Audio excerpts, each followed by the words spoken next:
What's up, Panda fighting game community? My name is Saint Cola, and we're here with the winner of Guilty Gear Strive, the biggest offline Strive tournament, sitting right here, the champion. Look at the belt. That's beautiful, bro. How you feeling? How you feeling about that victory? It's the greatest event ever. He's actually, that's actual facts. That's actual facts. Definitely the best event I've been to for sure. Is it because he won or why?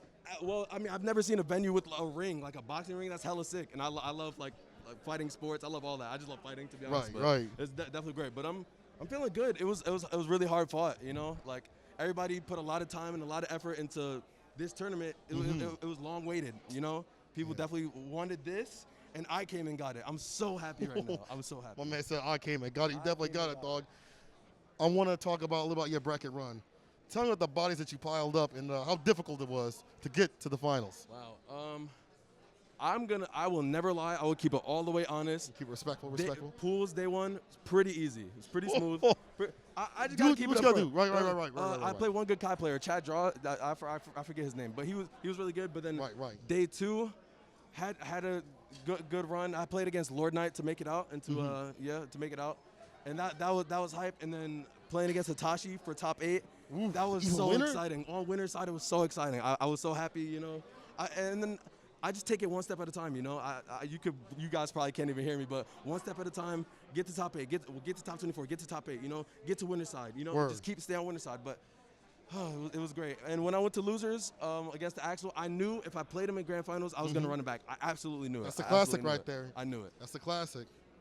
So, some of those adjustments that you made against Remi, because Remi, that's a fairly new player, at least in terms of visibility. Like, I didn't know who Remi was when they popped up, but now I do. But for you, did you know Remi prior, or you just ready for the Axel? I didn't personally know Remi, but I played against Remi, you know, online or whatever. Whatever it is that we're doing.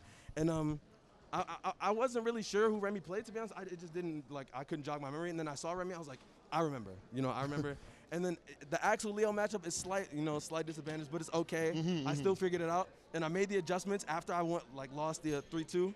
Made the adjustments, came back, and I got the belt. Oh, my man. Still hype, as you should be, bro. I'm so hyped. Honestly, to be frank, you were for a lot of people's picks, especially as you got to the top 8 spot. So it's not, I wouldn't say the biggest surprise, but it's well-deserved. Yes, thank you. I want to go back into Leo himself. How are you feeling about that character? I know he got buffed and nerfed and things like that, but the way that you play the way that you play Leo is different, right? I feel like absolutely. There's a different style. Can you elaborate a little bit on how you play Leo and how you found success with that character? Yeah, I'll give you a little bit of a little insight, I guess. All right. So what I value a lot as a fighting game player is risk reward. So if what I'm doing is less risky and really rewarding for me, those are the things that I value. Those are valuable in fighting games. So and I judge it based off of matchups, specific characters, situations, everything. So tying that all together and me being the strong player that I am, I was able to come through, you know, and come out with it. But I do think Leo is a strong character, but in the right hands. Not everybody can play the character. Not everybody can play him. There's a level where Leo definitely is kind of ridiculous, but then you learn how to control that character. Yeah. Then you have to fight a person who's really good that doesn't make those risky decisions. We saw right there up in that top 8 spot. That was ridiculous. Let me also ask you your history in fighting games. You were an MK player, right? Yes, I played MK11, Mortal Kombat 11, yes. Was that the only game that you played, or? That was my first step into the competitive scene. Wow, early. Yeah, like 2019 is when I started learning frame data. It was when I started, you know, figuring this stuff out, figuring out the situations, figuring out my characters, combos, everything. And it's a lot getting into it, but it's so worth it. It's so worth it. There's nothing like playing fighting games. I love it. I love it. You ain't lying. Tell me a little bit how you translated them MK skills over to Guilty Gear. So that's an interesting question. These games play similar, but it gives you more freedom. Yeah, they play similar. You wouldn't think so because anime, NRS, you wouldn't think so. But as a fighting game player, they play similar enough to where I made the transition, and this game literally fit like a glove on my hand. It was great. It was great. I feel so comfortable with Guilty Gear. I love the game. It's great. You know, it was hard to get into it at first because, you know, it's different system, different everything. But once I got into it, so smooth, so smooth. How you feel about the community? How you feel about the mix, though? Because, I mean, obviously you come from MK. How you feel about other people coming from different areas and things like that, different games, genres and stuff, and doing work in this game? You know, I think that Guilty Gear came out at the perfect time to where all the communities kind of like slightly merged together. So we have people from Tekken, we have people from Street Fighter, as you saw Punk in top 8 with us. We got people from the old Guilty Gear like Shine. You got even new players like me from Mortal Kombat. That's kind of left field, but you know, everybody kind of came together for this game, and ArcSys did a great job. You know, it's a fun game. And yeah, you ain't lying. I love the netcode too. Tell me, speaking of netcode, what's your training regimen? Because obviously we can't play offline, stuff like that. What are your locals like, or do you play mostly online for practice? For the most part, I do play mostly online. But once I figure out, you know, the characters and the matchups and situations, I do spend my time in the lab. Preparing for this, I did not want to play online. It will mess you up. Do not play online before you come to an offline. Do not do it. Don't do it. Don't do it. But if you have a local to go to or somebody to practice with, whatever, you could do that. But otherwise, stay in the training mode. Do your work. Lab. Please lab. Please lab. You scrubs. Please lab. Let's scrubs. But you're right. Yeah, definitely do your homework for sure. That's what I do. I just stay in the lab, figure out my situations, and paid off. I'm going to do something maybe I don't know if Panda like to do, but I'm going to do it anyway. There are people talking mess about how maybe you're not the most highlighted player and all that stuff like that, or, you know, like, you don't get as much shine as other people. I want you to talk your word right now. I want you to speak to the people right now, maybe who doubted you, or maybe people, you can speak to the people that didn't doubt you. I mean, I don't even have to say anything. That's the words right here. That's the words right here. I mean, you know, I like that. If you value me, if you don't, you don't, but the bell speaks. That's godlike. That's godlike. That's real talk right there.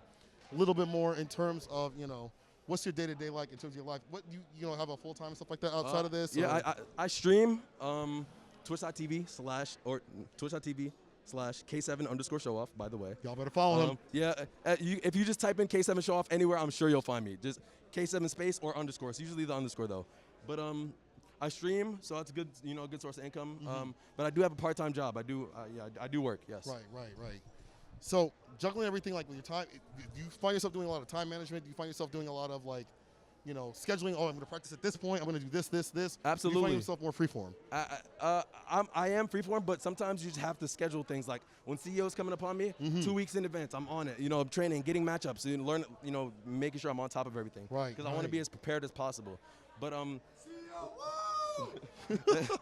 you barely keep coming in my shot, man. My man, ruining your shot. You know what I'm saying? I was talking about you ruining your shot. It's him. No, but it's not too regimented. But sometimes things get a little heavy. You know, like trying to balance the stream, trying to balance work, trying to figure out what I'm gonna do next. It's a lot, but you know, I make it work. You definitely did. Obviously, with the belt right here, the biggest tournament. What are your plans in terms of like the next tournaments? Like where are you showing up next?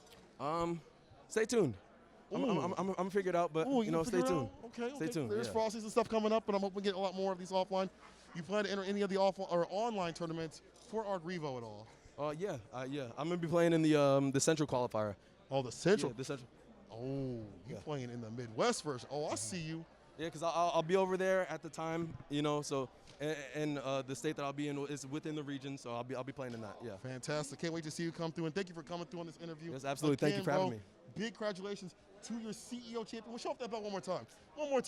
To the camera, take a look. It's beautiful. It is, ain't it? You know what? It is, ain't it? Tell me your experience. One last word. Tell me your experience of how you felt about this tournament overall. I mean, not just like the play, but the venue and everything. Godlike. Oh, okay. Godlike. It was so fun. I love it. Godlike. Intros, great. Stage, great. Energy, great. Love it. Perfect. Thank you so much for coming through, my brother. Thank you for having me. My God. Let's go. Good shit, bro. Good shit. All right. If you